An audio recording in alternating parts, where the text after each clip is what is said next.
I'm Juliet Maina. I'm the coordinator for GBV and RH activities here in Kakuma for Unfpa. First of all, we hadn't had an office here. So it was the first time we were setting up an office, and I was the only personnel to be based here. So we had to do a lot of groundwork in terms of meeting the partners, explaining to them the kind of relationship we're going to be having, since I'm the first person on the ground. Mainly our implementing partner, which is IRC, and our other partner, which is UNHCR.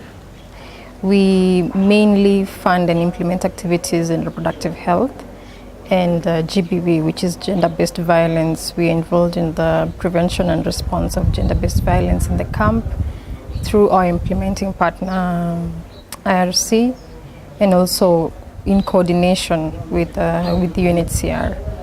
So in reproductive health, we've been able to work together with IRC to ensure that mothers are able to deliver in facilities that are of good quality and that preserve their dignity. We've been able to refurbish the delivery units, the OBGY ward in the main hospital, to ensure that mothers deliver in a place that's clean, that's neat, and that's not falling apart. We also have been able to carry out assessments with my colleagues from IRC. And when you talk about our achievements in terms of family planning, which is FP, we've been able to, from when we came in, the contraceptive prevalence here was about 26. And of course, through partnership and through the good work that IRC and UNFPA are doing, currently our contraceptive prevalence rate is about 31%, which is a good improvement. In gender-based violence, we have more people reporting as a result of increased awareness raising. We have more counselors, more national officers able to respond to cases of gender-based violence, because we were able to employ about 5 more gender-based violence officers. So they're not as trained as they were before, and so people and survivors are able to get better services. The other thing is that basically getting also funding the trainings. There's a training called Clinical Care for Sexual Assault Survivors that's meant for both GBV officers and also clinical people. We've been able to train and to facilitate in these trainings to ensure that when it comes to management of clinical care, when it comes to clinical care for sexual assault survivors, you get the very best quality of care, because another problem here is that we have very high turnover for staff. So they need to keep on getting that kind of training. So we conduct those trainings, and some of them are conducted in Nairobi, and those people who respond are able to get these trainings, and people are able to get better services. We have about 185 refugees in this refugee camp. 50% of them are from South Sudan, 30% or so are from Somalia. The rest, Burundi, Ethiopia, Eritrea, make about 13 or so percent. Our main group that we focus on is people between 15 to 45 years, and that makes about 20% of the population. Pregnant and lactating mothers are about 7,000 or so, and our activities, reproductive health, mainly focus on that age group, in that particular group. When we talk about the scale of the problem here, we look at it in 2 ways. That one is the group that's been here for over 20 years, and so their utilization of health facilities is very different, and their awareness level is very different, because they've gone through several awareness raising sessions, and they know exactly where the centers are, where the service provision points are. But then we have the new caseload that started coming in due to the influx about 2013 after the conflict in South Sudan. So this particular group doesn't have that much awareness about health service points. They don't have that much awareness about GBV.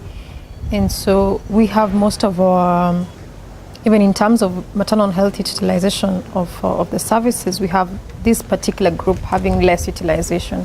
And so we have our main focus, as much as we're still providing services to the groups that have been here longest, we also have a major focus on that particular group that doesn't have much awareness on either RH and GBV, to improve the indicators among that group as well, because we might have very good indicators when you talk about it generally, but when you look at where our cases, like where our maternal mortalities are happening, we have most of them in the new caseload.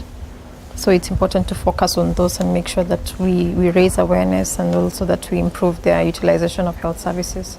It's through the working group that you're able to integrate child protection and GBV, because there are many cross-cutting issues, because GBV above 18 is dealt with by IRC, and those below 18 are dealt with by LWF.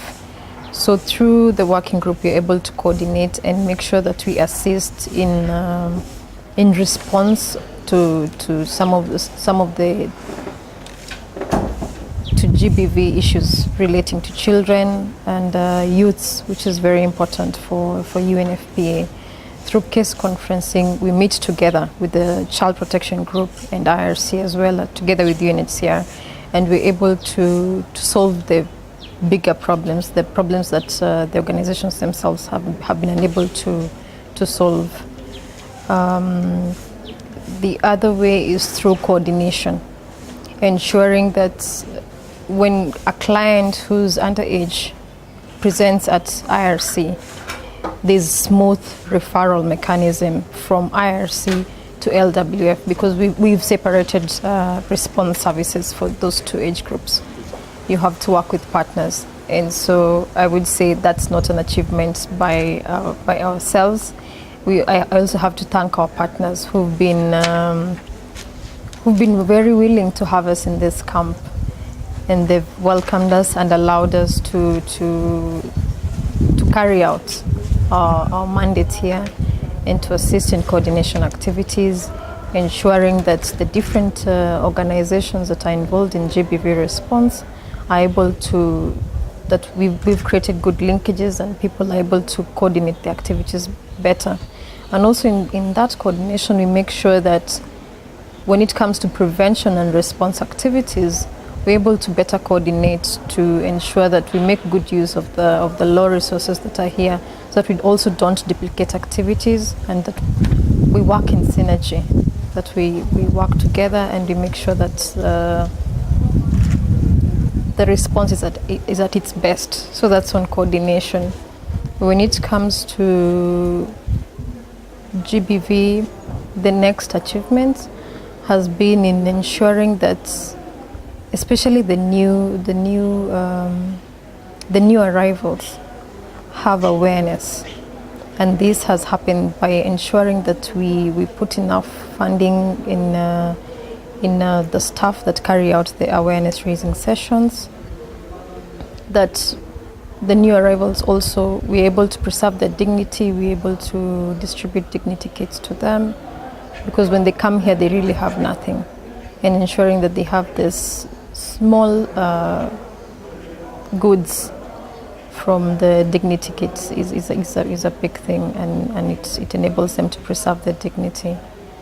In reproductive health, ensuring that mothers have a good place to deliver when it comes to the delivery units, the antenatal wards, the postnatal wards, and even in increasing the number of midwives in the delivery unit from 2 to 6, and currently about 7, has enabled them to have shorter rotations, and when some of them go for R&R, they're able to still have national staff. So we no longer have incentives delivering mothers. We have national staff, qualified staff delivering mothers, and so we hope that at the end of this year, when you're looking at the maternal mortality rate, that it actually will have reduced.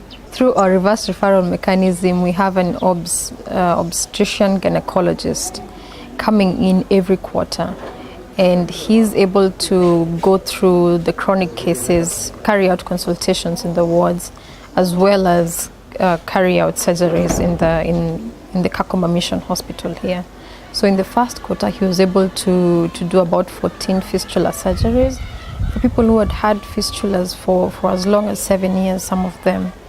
And so being able to do that, because currently we have a situation where we don't have as many people going to Nairobi.